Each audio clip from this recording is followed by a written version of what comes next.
एकपल्ट यो चित्र हेर्नुहोस् है त।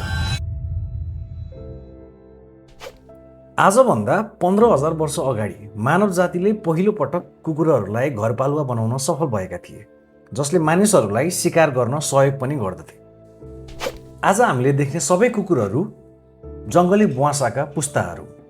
म्यान्स बेस्ट फ्रेन्ड भनेर चिनिने यी कुकुरहरूको लागि नेपालमा त विशेष गरी कुकुर तिहार नै मनाइन्छ, जहाँ उनीहरूलाई पूजा गरिन्छ, माला लगाइन्छ र माया गरिन्छ। तर फेरि यही नेपालमा उनीहरूलाई ढुङ्गाले हानेर, भाटाले हिर्काएर, डोरीमा झुन्ड्याएर, गाडीले किचेर पनि हत्या गरेको भिडियोजहरू देखिरहेकै हुन्छौँ। कुकुर मात्र नभएर अन्य पशुहरूप्रति पनि निर्ममता देखाएको भिडियोजहरू प्राय चर्चामा आइरहेको छ।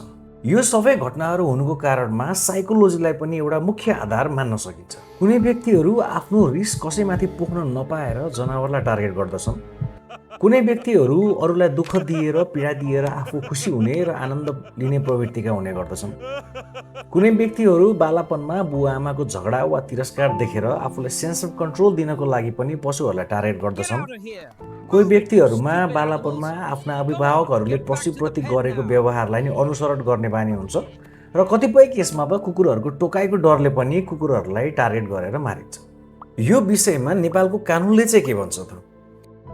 मुलुकी अपराध संहिता 2074 को दफा 227, 289, 290 र दफा 291 ले पशुहरूप्रति हुने अमानवीय घटनाहरूको सजाय तोकेका छन्। कुनै व्यक्तिले गाई वा गोरुलाई मार्यो भने बढीमा 3 वर्षको कैद, अङ्गभङ्ग गर्यो भने बढीमा 6 महिनाको कैद र अरू चोटपटक लगायो भने बढीमा 50,000 रुपैयाँसम्मको जरिवाना लाग्नेछ।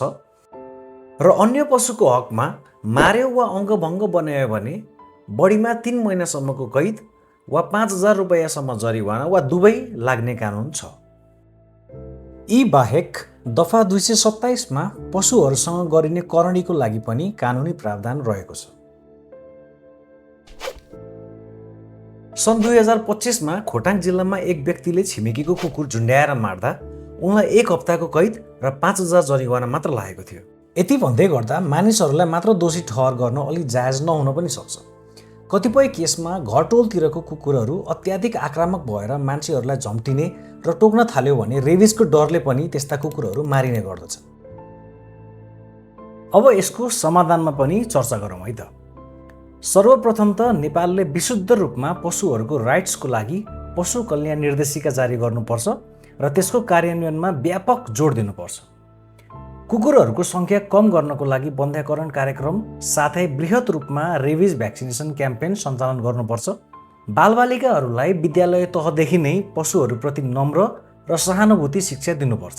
नेपालमा अहिले थुप्रै सक्रिय पशु अधिकार कर्मीहरूले गर्दा पशुहरूको पक्षमा आवाज उठ्न थालेको छ भने समाजमा जनचेतना पनि बढ्दै गएको छ।